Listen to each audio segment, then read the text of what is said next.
Bhestan police station વિસ્તારમાં થયેલ મર્ડરના ગંભીર ગુનાના કામે આરોપી ઇમરોઝ ઉર્ફે દાલ ચાવલ તથા તેના સાગરીતોની સંગઠિત ટોળકી દાલ ચાવલ ગેંગ વિરુદ્ધમાં ગુસ્સીટોક હેઠળ કાર્યવાહી કરતી ભેસ્તાન પોલીસ સ્ટેશન પાર્ટ એ ગુનો રજિસ્ટર્ડ નંબર 2025 ભારતીય ન્યાય સંહિતા 2023 ની કલમ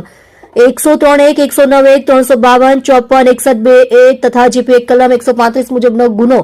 તારીખ 24/10/2025 ના રોજ અત્રેના પોલીસ સ્ટેશનમાં દાખલ થયેલ સદર ગુનામાં સંડોવાયેલ મુખ્ય આરોપી તથા નાસ્તા ફરતા આરોપીઓને પકડી પાડવા સારું મહેરબાન પોલીસ કમિશનર શ્રી અનુપમસિંહ ગેહલોત સાહેબ તથા સંયુક્ત police commissioner Shri K N. Damor સાહેબ સેક્ટર 2 તથા સુરત શહેર તથા નાયબ પોલીસ કમિશનર શ્રી રાજેશ પરમાર સાહેબ ઝોન 6 સુરત શહેર તથા મદદનીશ police commissioner Shri S C. Tarde સાહેબ જે ડિવિઝન સુરત શહેરનાઓની સૂચનાથી police inspector A N. Gabani Bhestan police station Surat શહેરનાઓ સદર ગુનાના મુખ્ય આરોપી ઇમરોઝ ઉર્ફે દાલ ચાવલ મજીદ અંસારી રહેઘર નંબર 46 મુજમીનગર ભિંડી બજાર ऊन सूरत तथा आरोपी सलमान उर्फे लस्सी सलीम मिर्जा बैग रहे प्लॉट नंबर 42 गली नंबर 3 आजाद चौक पतरानी चाल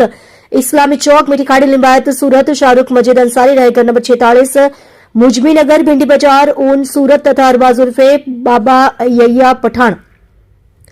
रहे प्लॉट नंबर 4 शोएब नगर बी ऊन सूरत शहर नाओ ने टेक्निकल वर्कआउट ह्यूमन इंटेलिजेंस तथा बाद हकीकतना आधारे हस्तगत કરી સદર ગુનાના કામે અટક કરી Gujarat control terrorism and organize crime 2015 હેઠળ કાર્યવાહી કરી જેલ હવાલે કર્યા છે।